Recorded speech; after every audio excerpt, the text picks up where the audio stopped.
Hello, নমস্কার সবাইকে। সবাই কেমন আছেন? Welcome to my YouTube channel APS creation. তো এটা রথযাত্রার ব্লগ ভিডিও। আমি সেদিন যেহেতু ছেলের স্কুল খোলা, সেহেতু আমি ওকে স্কুল থেকে নিয়ে আসার পর আমি ফ্রেশ হয়ে ঠাকুরের ভোগ রান্না শুরু করে দিয়েছি। ভোগে আমি করেছি খিচুড়ি, যেহেতু রথযাত্রায় খিচুড়িটাই করে, সেজন্য আমি খিচুড়ি করেছি, সাথে পায়েস করেছি। যতটুকু পেরেছি সাধ্যের মধ্যে আমি করার চেষ্টা করেছি। আরো কিছু করার ইচ্ছা ছিল, কিন্তু সময়ের অভাবে সেটা হয়ে ওঠে নাই। লুচি করেছিলাম আর ৫ রকমের মিষ্টি এনেছি। এটা হচ্ছে ভোগের থালা আমি তৈরি করে নিয়েছি। তো এটা এখন ঠাকুরঘরে ওইখানে দিয়ে আসবো, ঠাকুরের এখানে। এদিকে আমার ছেলের আসনঘর কিন্তু আলাদা। আপনারা হয়তো দেখতে পাবেন। ও কিন্তু মানে মা কালীর চরম লেভেলের ভক্ত।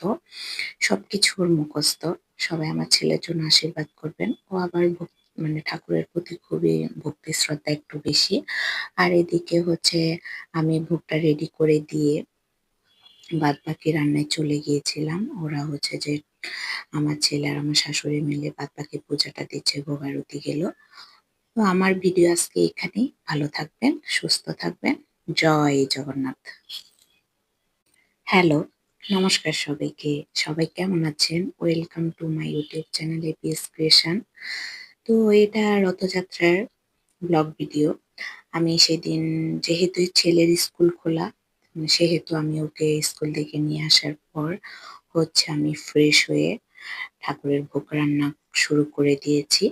ভোগে আমি করেছি খিচুড়ি, যেহেতু রথযাত্রায় খিচুড়িটাই করে, সেজন্য আমি খিচুড়ি করেছি, সাথে পায়েস করেছি। যতটুকু পেরেছি সাধ্যের মধ্যে আমি করার চেষ্টা করেছি। আরো কিছু করার ইচ্ছা ছিল, কিন্তু সময়ের অভাবে সেটা হয়ে ওঠে নাই। লুচি করেছিলাম আর ৫ রকমের মিষ্টি এনেছি। এটা হচ্ছে ভোগের থালা আমি তৈরি করে নিয়েছি। তো এটা এখন ঠাকুরঘরে ওইখানে দিয়ে আসবো, ঠাকুরের এখানে। এদিকে আমার ছেলের আসনঘর কিন্তু আলাদা। আপনারা হয়তো দেখতে পাবেন। ও কিন্তু মানে মা কালীর চরম লেভেলের ভক্ত।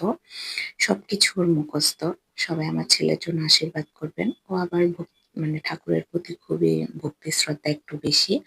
আর এদিকে আমি ভোগটা রেডি করে দিয়ে বাদবাকি রান্নায় চলে গিয়েছিলাম। ওরা আমার ছেলে আর আমার শাশুড়ি মিলে বাদবাকি পূজাটা দিচ্ছে, ভোগ আরতি গেল।